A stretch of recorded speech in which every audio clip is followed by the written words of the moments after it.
하나님 아버지 감사합니다. 오늘 저희를 이곳으로 불러주시고 또 하나님의 은혜와 섭리 아래 우리를 인도해 주셔서 감사합니다. 하나님, 저희가 주님 앞에 오늘 드리는 이 예배가 정말 하나님께는 큰 기쁨이요 우리에게는 소망과 위로의 시간 되기를 원하오니 하나님 이 자리에 임재하시고 영광 받아 주옵소서. 예수님의 이름으로 기도합니다. 아멘. 네, 저희 오늘 주일에 오신 성도분들 한 분 한 분 진심으로 축복하고 환영합니다. 저희 오늘도 저를 바라보시면서 서로 반겨주셨으면 좋겠습니다. 참 잘 오셨습니다.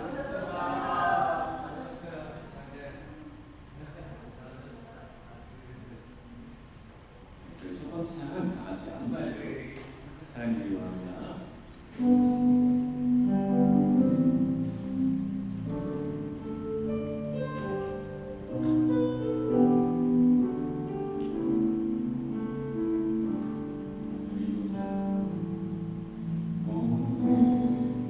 이곳에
따라서 박수로 주님 찬양드리고 합니다.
주는 나의 이기노 주는 나의 이기노 영원히 주를 끝이 나기는 주는 나의 이기노 주는 나의 이기노 주는 나의 이기노 영원히 주를 끝이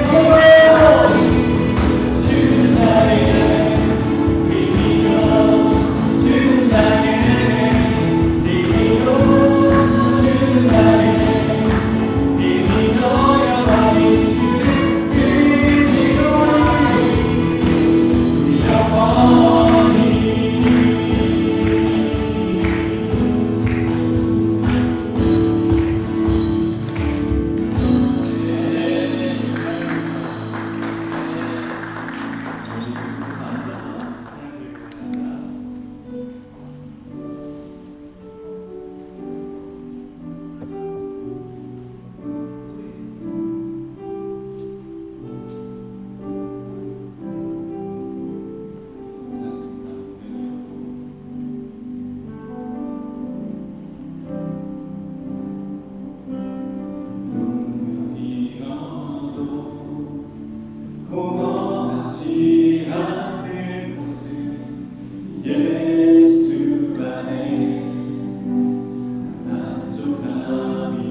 사랑번을 다 풍성하신 하나님 아버지, 오늘도 우리를 예배 자리로 불러주시니 감사드립니다. 이 시간 우리의 마음을 열어 주님의 임재를 깊이 경험하게 하시고 찬양과 기도가 주님께 온전히 올려지게 하시옵소서. 말씀을 전하시는 목사님께 성령의 능력을 더하시어 주님의 뜻이 선포되게 하시고 그 말씀을 듣는 저희 모두가 새 힘을 얻게 하옵소서. 이 예배를 통해 우리의 삶이 주님 안에서 변화되고 세상 속에 빛과 소금의 역할을 감당하게 하옵소서. 예수 그리스도의 이름으로 기도드립니다.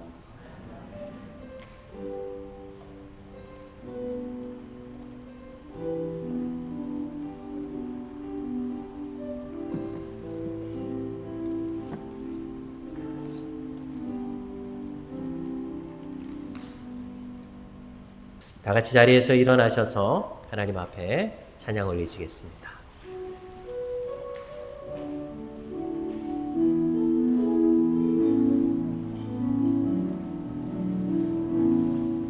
하늘의 문을 여소서, 이곳을 주목하소서. 주를 향한 노래가 꺼지지 않으니 하늘을 열고 보소서. 이곳에 임재하소서.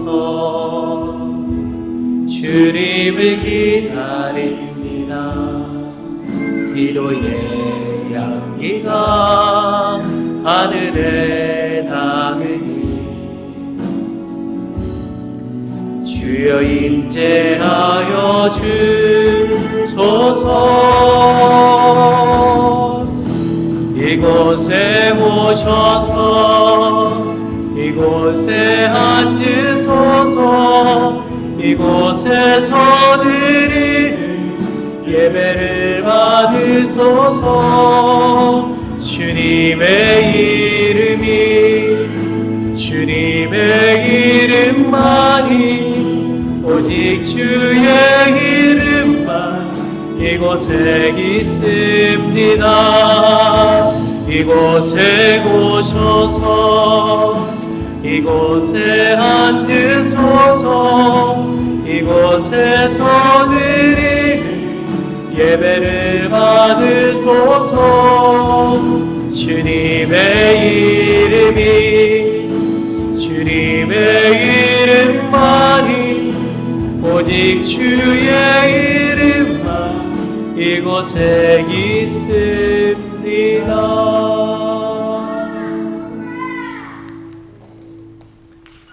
우리 하나님이 주시는 말씀, 우리 마태복음 28장 19절에서 20절이 되겠습니다.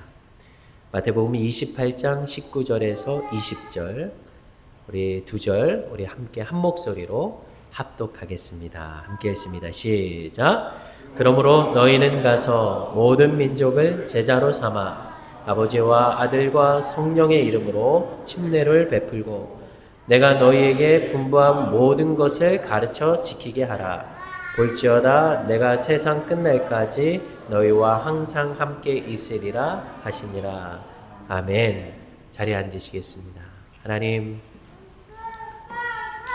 오늘 주님 앞에, 주님의 말씀 앞에 섭니다. 한 주간 동안 저희를 힘들게 하고 분주하게 만들고 어렵게 만들었던 모든 마음 내려놓고 이 시간 주의 말씀에 귀를 기울일 때 세상 어디에서도 바뀔 수 없는 변화, 세상 그 무엇도 우리에게 줄 수 없는 감동과 은혜가 오늘 말씀 가운데 있게 하여 주옵소서. 주님 말씀하옵소서. 저희가 듣겠나이다. 예수님의 이름으로 기도합니다. 아멘.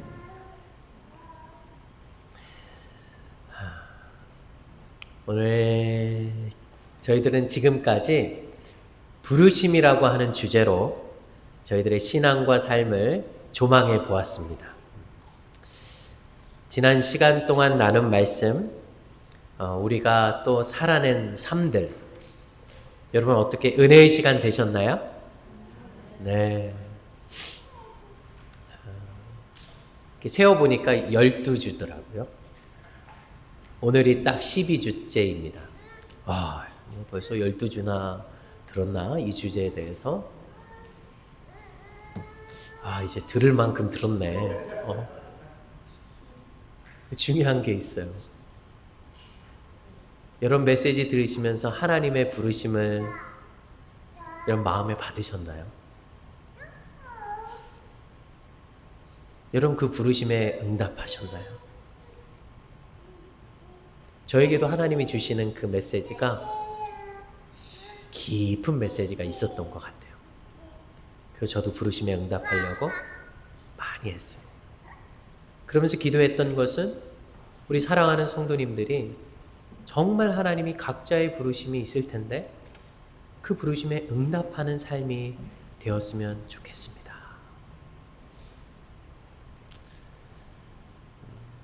오늘 마지막 시간, 마지막 날이 은혜의 날인 줄 믿습니다. 우리 하나님께서 오늘 마지막 시간도 큰 은혜 주셨으면 좋겠습니다.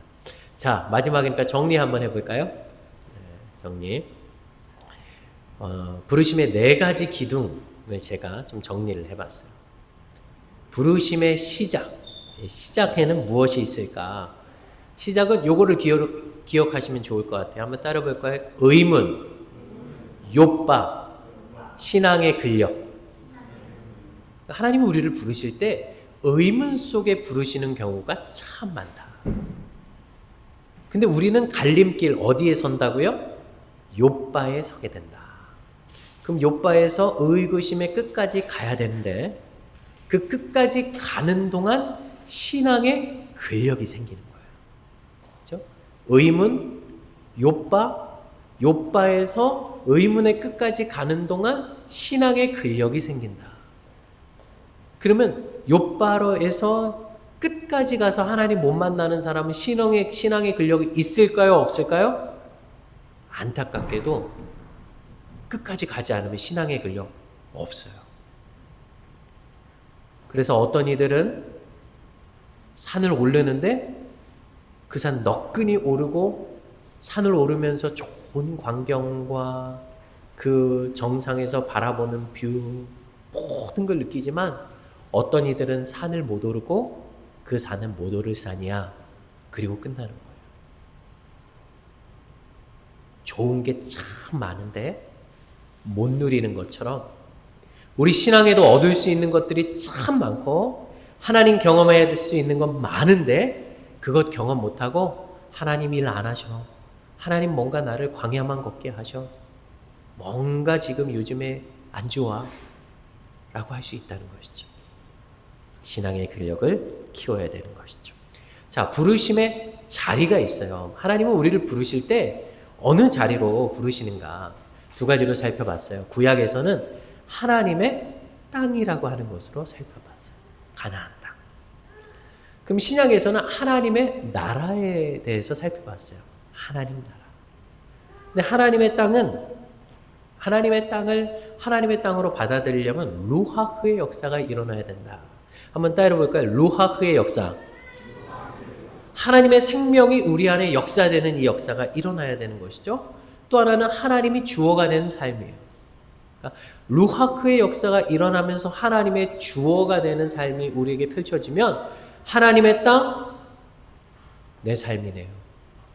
내게 주신 삶, 하나님의 땅이었네요. 이렇게 되는 거예요. 하나님의 나라는 이런 말씀을 드렸습니다. 하나님의 나라는 사실 우리 안에 임했다. 죽어서 가는 천국이 아니라 이 땅에서도 그냥 어느 다른 곳에 임하는 것이 아니라 내 안에 임했다. 여러분 안에 하나님의 나라가 임해 있습니다. 그러면 이 하나님의 나라를 쉐어하면서 살아야 하나님의 나라가 우리 모두 경험할 수 있고 확장된다.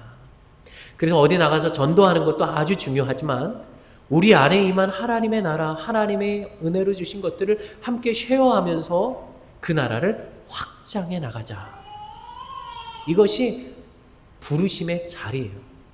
부르심의 자리는 곧 우리의 내면일 뿐만 아니라 우리의 삶입니다. 이것이 정말 중요한 관점. 그럼 부르심의 모습은 무엇인가? 세 가지로 살펴봤어요. 하나님을 경외하는 것, 하나님께 순종하는 것, 또 하나님을 신뢰하는 것. 하나님을 경외하는 건 내가 죽는 거예요. 하나님의 자리에 가서 내가 정말 소중히 여기는 것을 버리게 되는 거예요. 여러분, 우리 성도님들 중에 하나님이 부르실 때 뭔가 내 소중한 것을 내려놓아야 된다라는 마음이 들었다면 하나님은 경외의 자리로 여러분을 부르시는 거예요. 순종은 뭐냐면 내가 정말 얻고 싶었는데 포기하게 되는 거예요. 하나님이 부르시는 거예요. 신뢰는 모두 다 안 된다고 하는데 될 것 같은 마음이 들어요. 뭔가 다들 포기하고 그냥 대충 사는데 나는 그렇게 살지 않아야 될 것 같아요. 그건 바로 신뢰의 자리로 부르시는 거예요. 그게 부르심의 모습이에요. 시작, 의구심. 내 마음과 나의 삶에 하나님의 부르심을 순종해야 되는데 경외와 순종과 신뢰로 우리가 반응해야 된다. 그럼 열쇠가 무엇이냐? 이 부르심에 순종할 수 있는, 경외와 응답하면서 신뢰할 수 있는 이 열쇠가 무엇일까? 그 열쇠는 바로 따라해 보겠습니다. 새로 태어나는 것입니다. 새로 태어나는 것입니다. 새로 태어나는 거예요. 여러분, 저는 제가 새생명교회에 와서 하나님, 저를 새롭게 태어나게 해주세요. 새롭게 태어나게 해주세요. 우리 성도들도 새롭게 태어나게 해주세요. 이게 가장 큰 기도 제목이에요. 여러분, 우리들 정말 최근에 좋은 소식들이 많잖아요. 정말 좋은 소식들이 정말 하나둘 들려지는 것이 얼마나 감사한지. 지난주에는 또 주중에 우리 양 목사님께서 메시지를 주셨어요. 순산하고 잘 태어났습니다. 제가요, 오늘 양 목사님 처음 뵀는데 문을 열고 제가 목사님을 문 열고, 그러니까 목사님 앞에 계셨는데 문 열기 전부터 뭔가 이 기쁨의 기운이 확, 뭔가 봤더니 열었는데 목사님이 계신 거예요. 목사님, 말로 안 됩니다. 경험해 봐야 합니다. 얼마나 감사한지 몰라요. 네, 순산했습니다.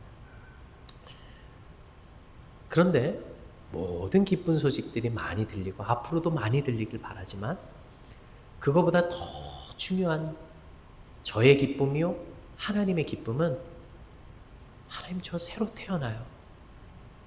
요즘 새로 태어난 것 같아요. 저 3살 먹었어요. 라고 하는 고백이에요. 이러한 놀라운 변화. 그러기 위해선 내 자아가 죽어야 돼요. 기독교의 원리는 죽어야 태어납니다. 옛 생각도, 마음도, 나의 습관도, 나의 모든 가치관도 내려놓아야 새로 태어나는 거예요. 저는 이 은혜가 우리 사랑하는 성도들에게 풍성하게 임하게 되길 주님의 이름으로 축복합니다. 자, 그래서 이렇게 한번 외쳐봤으면 좋겠어요. 우리 정리하는 의미에서 우리가 부르심에 응답하는 삶이잖아요. 응답하자, 일어나. 이렇게 응답하자, 누구누구야.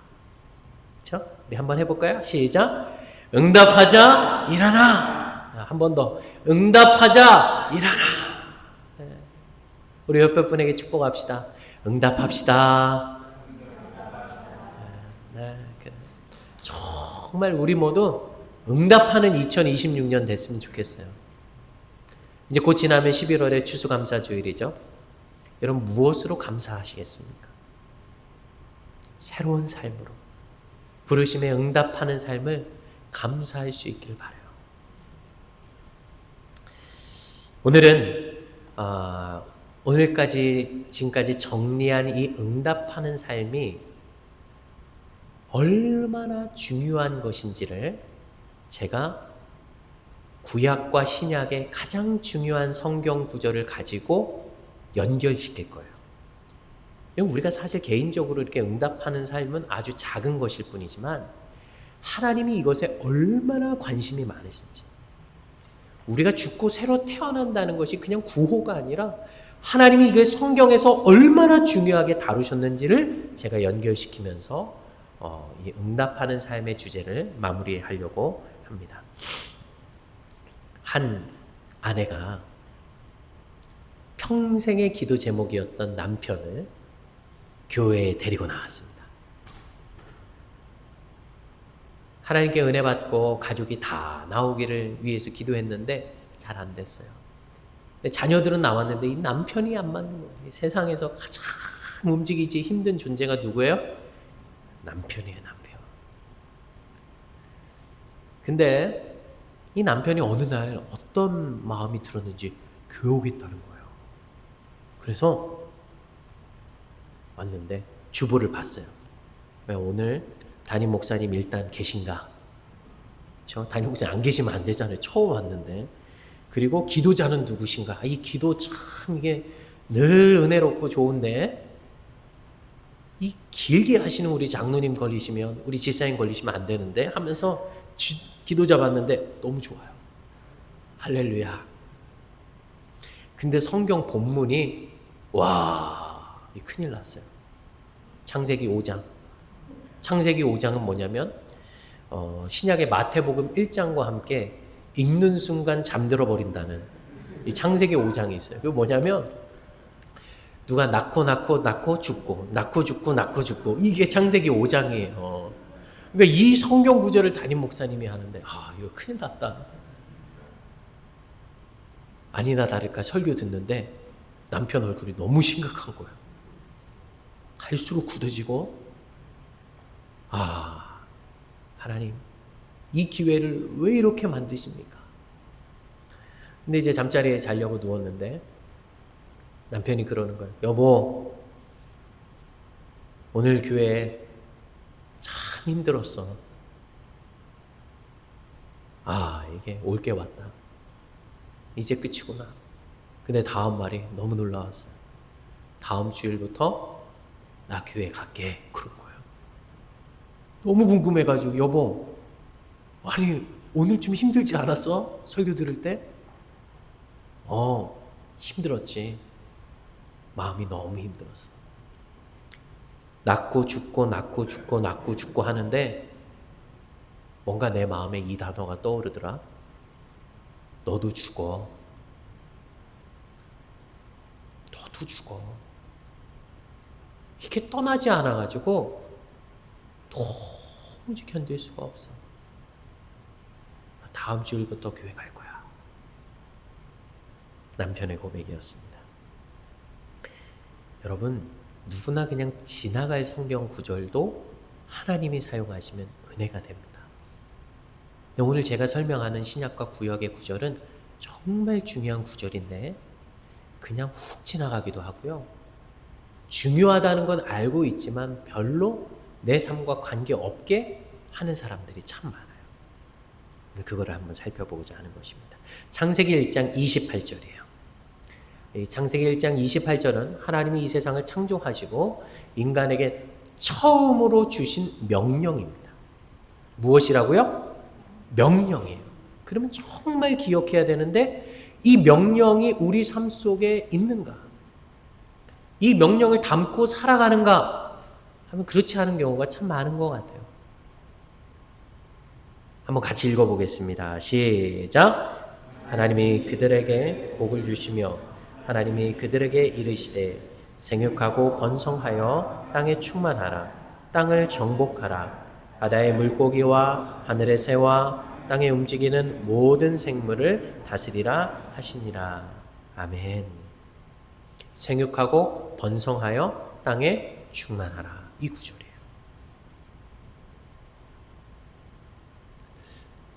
이 구절이 아담에게 이제 주셨는데 첫 번째 명령이잖아요. 이 똑같은 구절이 한 번 더 나오는데 그게 바로 노아의 홍수 이후에 모든 사람이 다 죽고 난 다음에 노아의 가족만 남았을 때 한 번 더 나와요. 동일하게 나옵니다. 한 번 더 볼까요? 같이 한 번 더 읽어보겠습니다. 시작!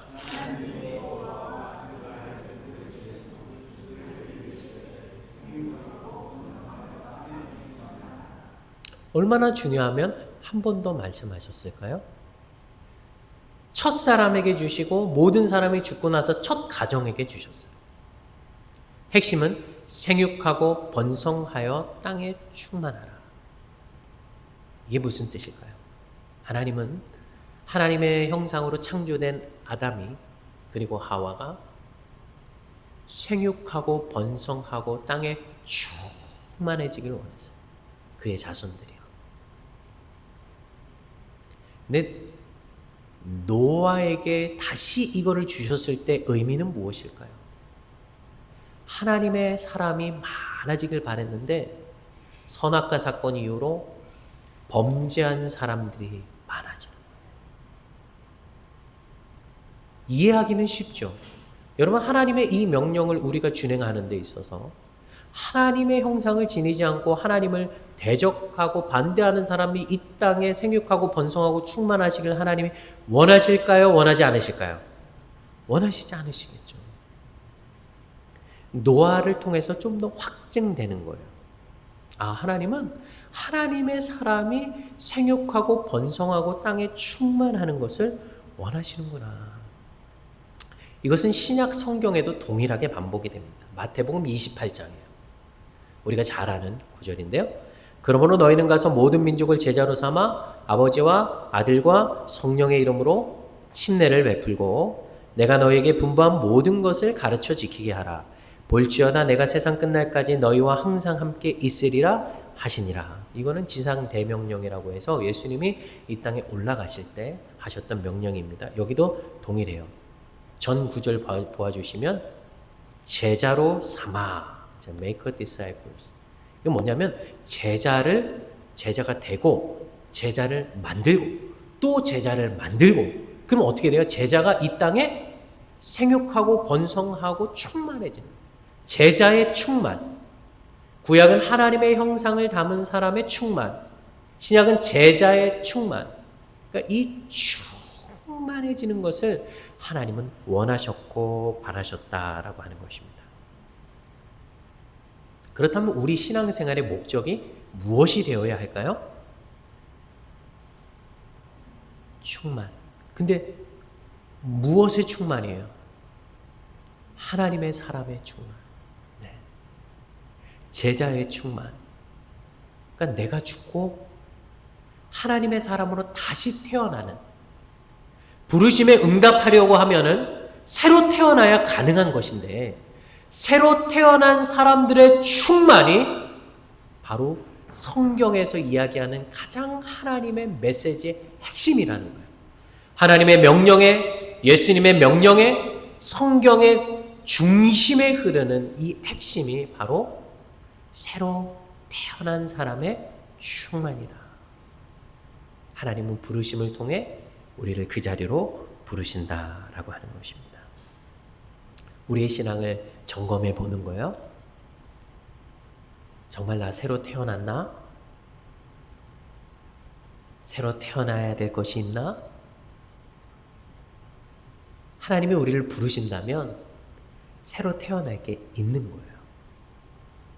하나님이 우리를 뭔가 어떠한 사건과 어떤 환경을 통해 우리를 변화시키길 원하신다는 마음을 받으시면 그거 새로 태어나야 된다는 거예요. 그렇죠?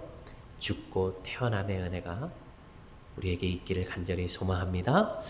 하나님은 하나님의 사람들을 부르시고 새로 태어나게 하실 때 이 부르심에 응답하기를 원하시죠. 이 과정을 제가 한번 같이 좀 살펴보고자 해요. 자, 우리가 이제 앞으로 진행해야 될 것, 지금까지 진행했던 것을 조금 더 현미경으로 보는 거죠. 뭔가 눈으로 보면 잘 안 보이는데 현미경으로 보면 잘 보이는 것처럼 말이죠. 성경 전체를 보면 하나님의 역사는요, 부르심의 역사였어요. 우리가 잘 알듯이 하나님은 아브라함을 부르셨어요. 모세도 부르셨어요. 그리고 사무엘도 부르셨어요. 이들은 직접 부르셨어요. 아브라함아, 모세야, 사무엘아, 사무엘아 이렇게 부르셨어요. 근데 다윗, 다니엘 이런 성경의 인물들이 있죠. 느헤미야, 에스더 이런 인물들은 그 마음에 성경은 분명하게 부르신다 이건 없었지만 늘 하나님과 교통하면서 그의 마음에 하나님이 감동을 주시는 거예요. 뭔가 하나님의 뜻대로 해야 될 것 같고 뭔가 내 조국 이스라엘을 향해서 내가 가야 될 것 같고 이런 것들이죠. 예수님도 이 땅에 오셔서 실제로 12제자를 부르셨어요. 한 사람 한 사람 찾아가서. 그리고 예수님의 도움과 사랑과 필요가 있는 사람들을 가셔서 말하시고 돌보시고 치유하시고 회복시켜 주셨어요.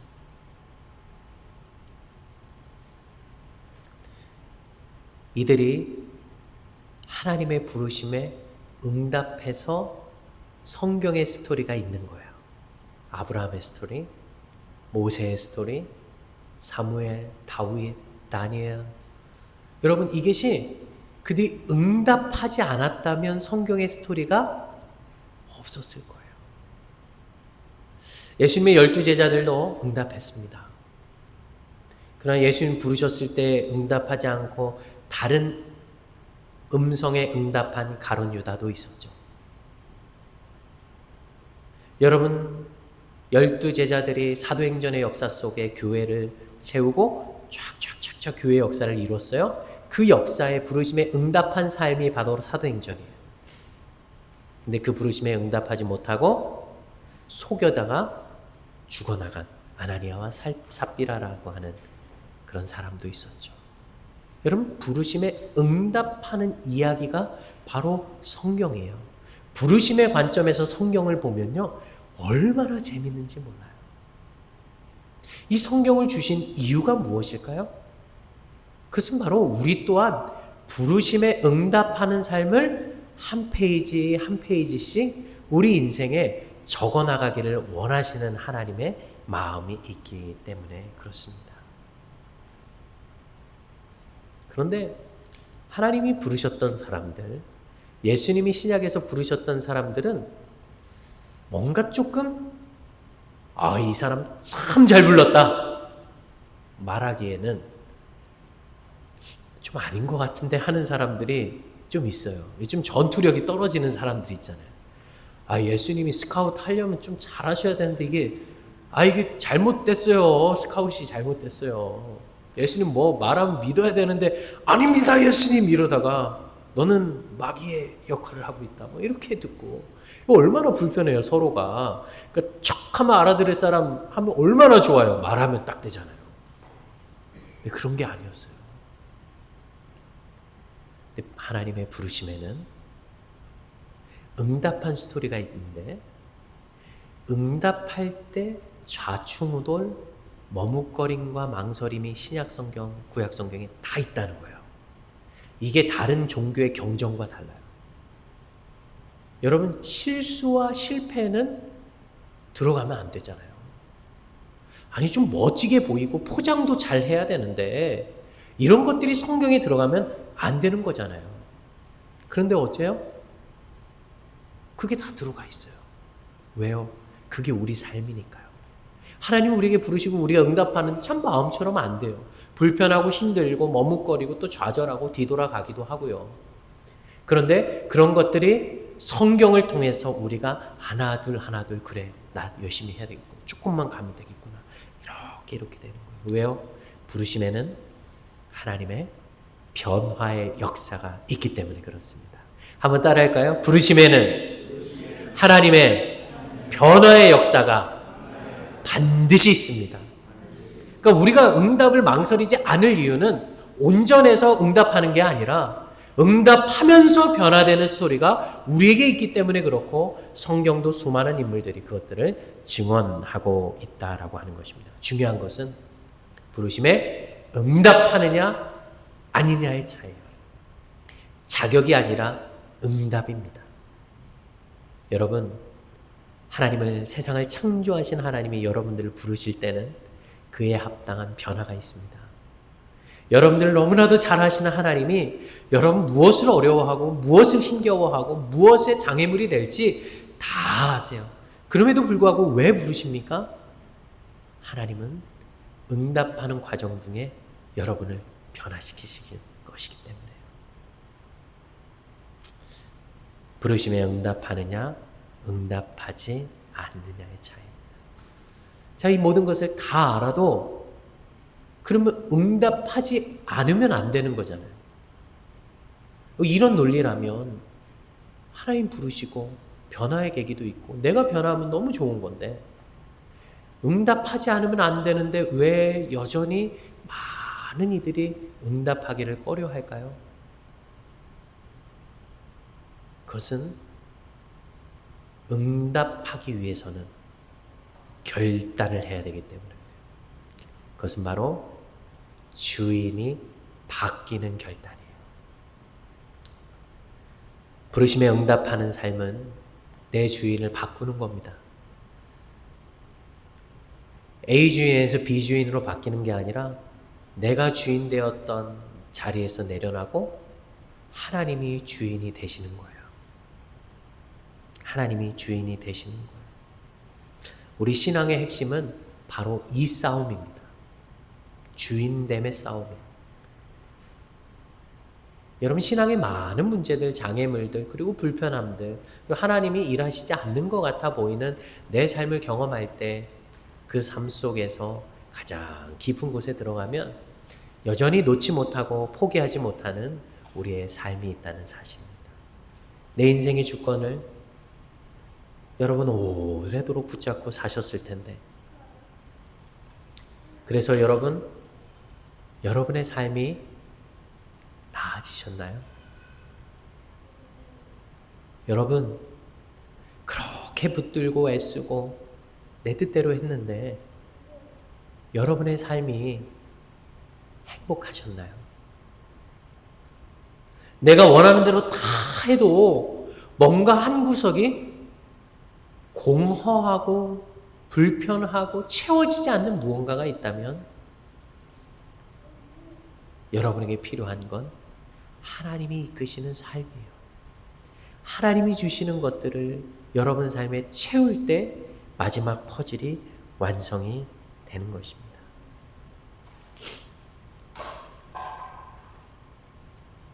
여러분, 기독교가 힘을 잃은 이유가 무엇일까요? 이 시대의 젊은이들이 다 교회를 떠나는 이유가 무엇일까요?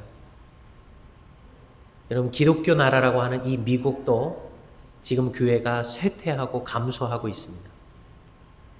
전 세계로 해외 선교를 가장 많이 보냈던 우리 남침내교다. 우리가 침내교 소속이잖아요. 그리고 미국 지방의 남침내교 소속인데 남침내교 해외 선교부도 전략을 조금 수정했어요.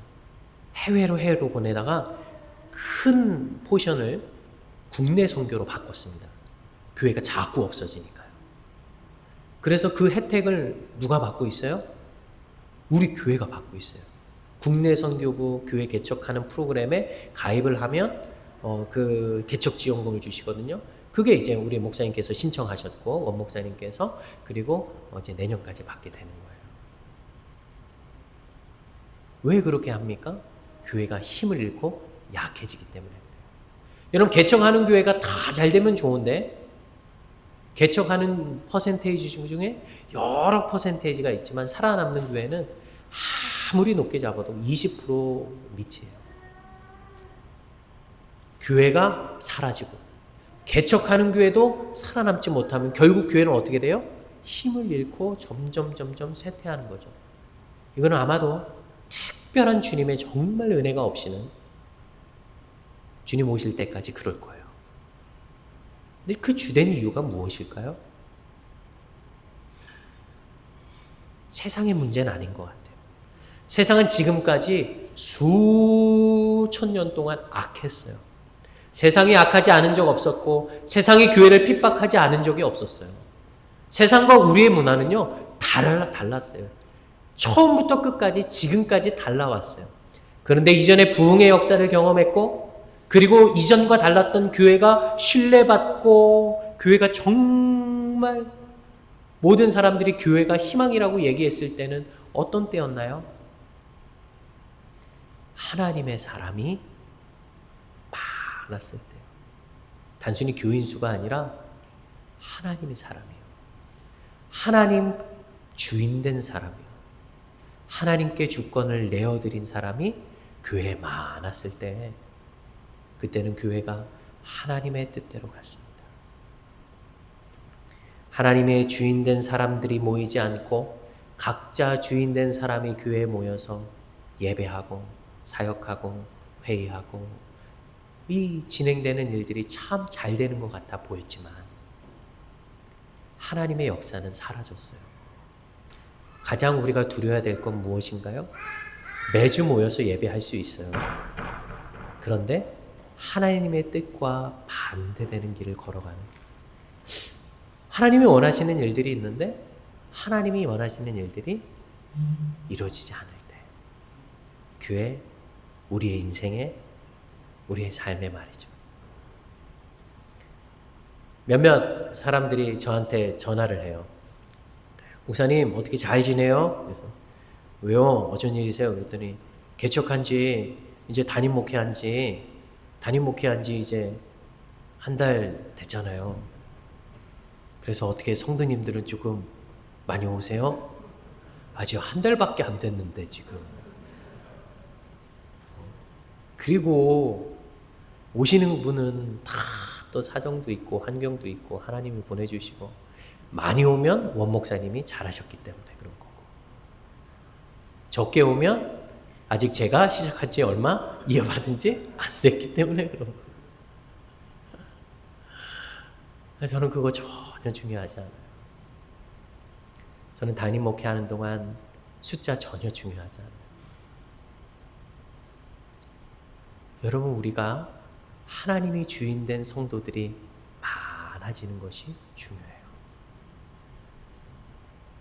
여러분들, 이 자리에 있는 여러분들부터 영역들이 하나 바뀌어지면 우리가 모여서 드리는 예배가 얼마나 뜨거워질까요?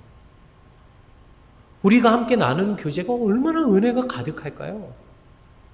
우리가 선교하고, 그리고 세상을 향해 나아가고, 그리고 우리 커뮤니티를 돌보고, 또 우리 안에 일어나는 친교와 위로와 격려가 얼마나 뜨겁고 좋을까요?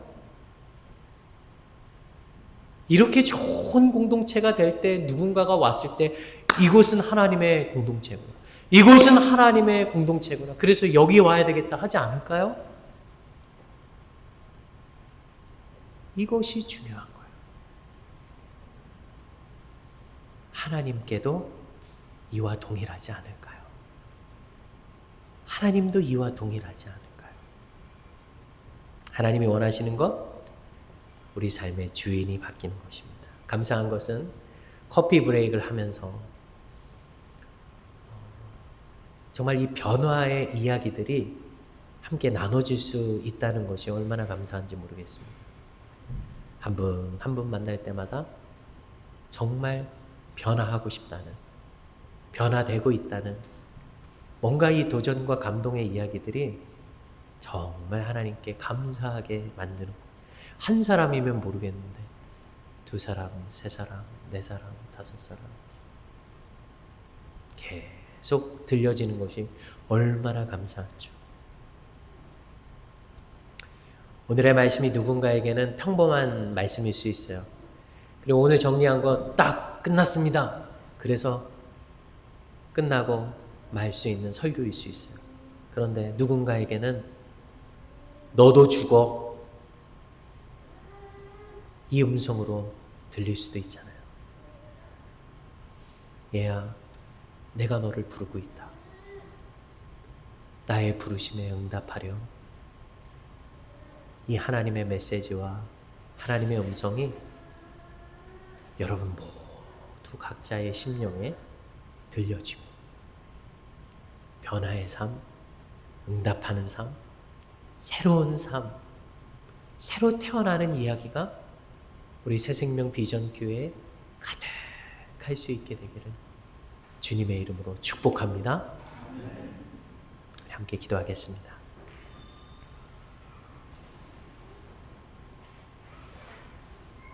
우리 같이 기도할 때 하나님, 주님께서 우리에게 주시는, 하나님께서 말씀하시는 그 부르심에 응답하고 싶습니다.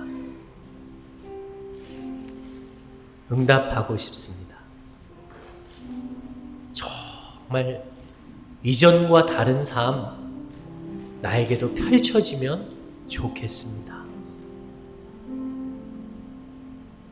우리 하나님 앞에 이 기도 올리시면서 이 시리즈를 마무리하면서 하나님, 저의 삶에 새로 태어남과 변화와 부르심의 응답이 내 삶에 계속 이어지게 하여 주옵소서. 우리 주님 앞에 기도하며 나아가겠습니다. 기도하십니다. 하나님 아버지 감사합니다. 하나님 우리에게 말씀하시고 우리를 인도하시며 정말 우리에게 말씀하시고 인도하시는 하나님, 우리를 부르시는 하나님, 우리를 이끄시는 하나님, 정말 우리를 새롭게 하시는 하나님, 하나님 변화 속에, 부르심 속에 변화로 충만케 하시는 하나님의 은혜가 우리 가운데 가득하기를 간절히 소원합니다. 하나님 감사합니다. 주의 말씀 허락해 주셔서 주님 감사합니다. 우리가 듣게 하셔서 주님 감사합니다. 우리가 응답할 수 있는 믿음과 시간과 도전과 또 우리의 계기와 환경을 마련해 주시니 하나님 감사합니다. 하나님 우리가 주님 연약하게 망설이고 있지만 하나님 여전히 우리는 한 발 내딛기를 어려워하고 있지만 하나님 부르셨으니 부르심에 응답하는 우리가 되게 하시고 부르심에 반응하는 우리가 되게 하시고 우리 함께 부르심에 한 걸음 한 걸음 나아가서 하나님 주님이 보여주시는 하나님의 놀라우신 역사들이 하나님 우리 삶에 펼쳐지기를 원합니다. 하나님 그렇게 반응하기를 원합니다. 그렇게 인도되기를 원합니다.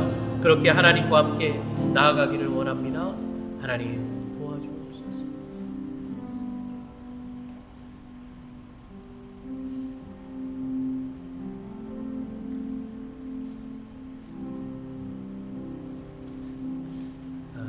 우리 이 시간 옆에 계신 분이 있다면 옆에 계신 분의 손을 한번 쭉 잡아보시면 좋겠습니다.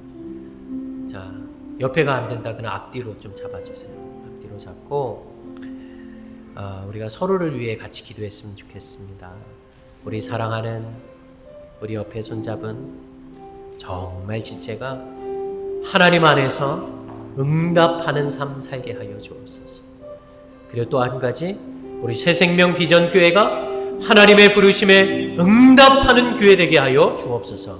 우리 함께 주님 앞에 기도하며 나아가도록 하겠습니다. 기도합니다. 하나님 아버지 기도합니다. 하나님 주님 앞에 응답하는, 하나님께 응답하는, 하나님께 말씀으로 응답하는, 하나님 정말 응답하는 성도, 응답하는 교회 되기를 원합니다. 하나님 우리의 마음과 생각에 하나님 정말 주님 뜨거움 주시고 하나님 우리 결단하게 하여 주시고 하나님 은혜 주셔서 하나님 우리가 주님 앞에 마음과 뜻과 하나님 우리의 삶과 우리 힘을 다하여 하나님 응답하는 우리 귀한 지체들 우리 교회 될 수 있기를 원합니다. 하나님 이 시대의 교회를 찾을 때 하나님 응답하는, 부르심에 응답하는 하나님의 일을 하려고 부르실 때 우리 교회를 주목하실 수 있기를 원합니다. 하나님이 달라스 땅에 하나님 주님 하나님의 일을 행하실 때 우리 교회가 주님 눈에 들기를 원합니다. 하나님 우리 주님 마음에 우리 교회가 들기를 원합니다. 하나님의 일을 행하실 때 우리 사랑하는 성도들이 주님 눈에 별과 같이 보배같이 되기를 원합니다. 하나님 빛나는 성도, 빛나는 교회, 하나님 주님의 일을 감당하는 교회, 하나님의 부르심에 응답하는 교회 되기를 원합니다. 하나님 우리를 도와주옵소서. 하나님 함께하여 주옵소서.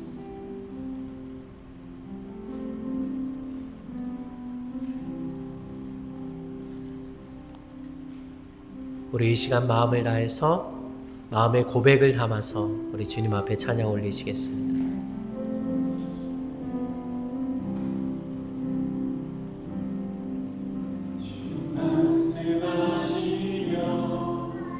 내가 나아가리라.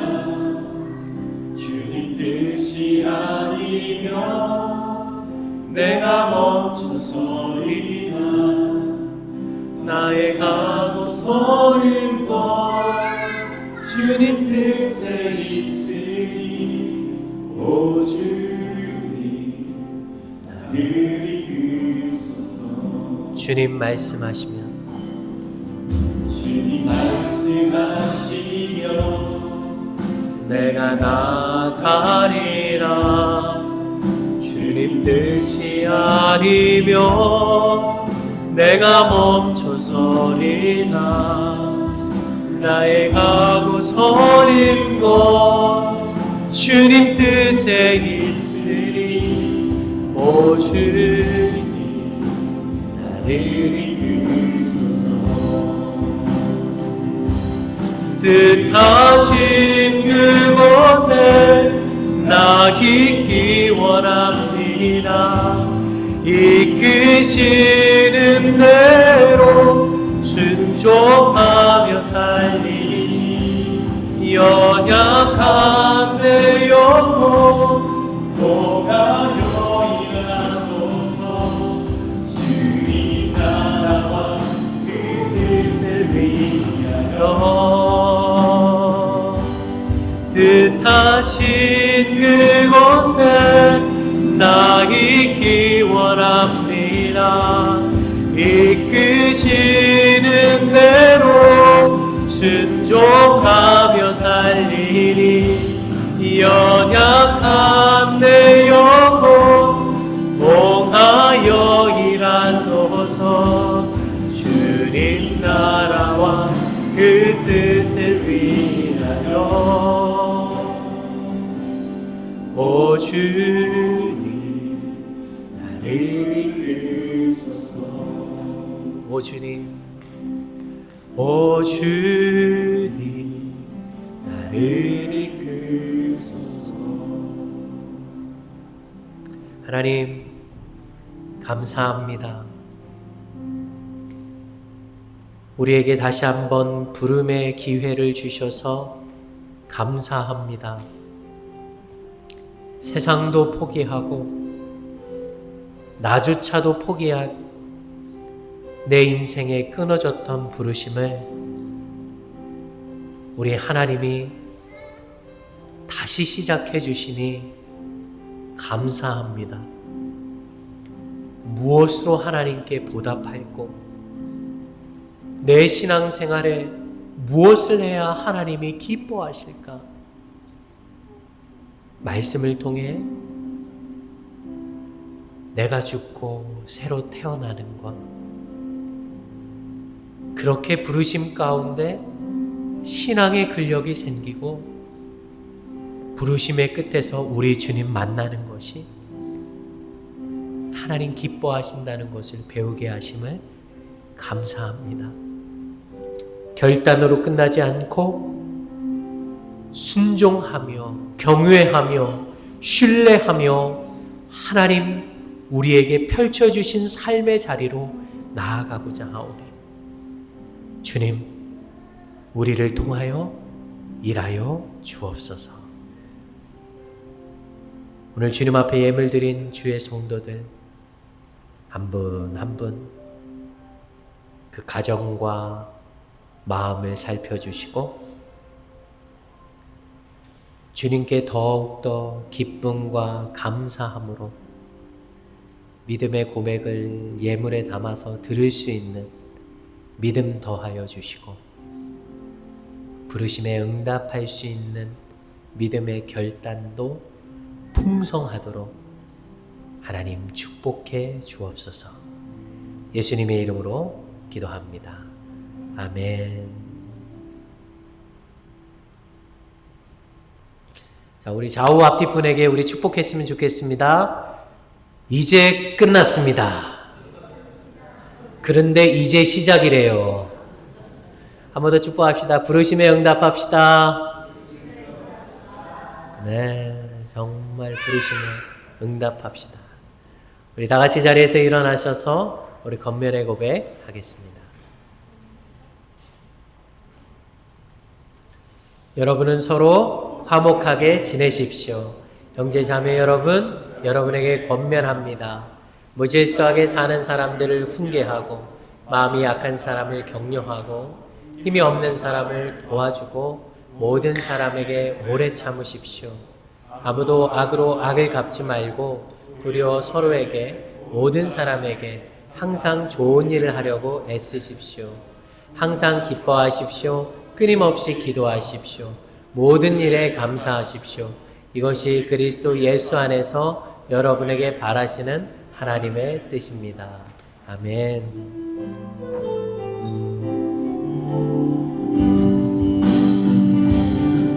주의 인자가 생명보다 나음으로 내 입술이 여호와를 찬양하리. 내 평생을 주를 찬양하며 주의 이름으로 내 손 들리라. 여호와는 나의 빛이요 여호와는 나의 구원이시니 내가 누구를 두려워하리요. 여호와는 생명의 피난처시니 주의 인자가 생명보다 나음으로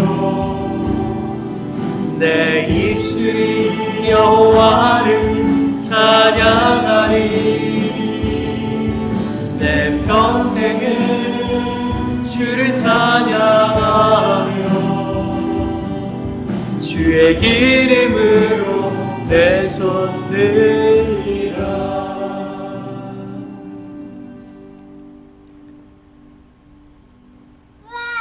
이제는 우리 주 예수 그리스도의 은혜와 하나님의 사랑과 성령의 교통하심이 오늘 주의 말씀을 듣고 부르심에 응답하며 살기로 작정하고 돌아가는 주의 백성들 머리머리 위에 이제로부터 영원토록 함께 하옵시기를 간절히 축원하옵나이다. 아멘.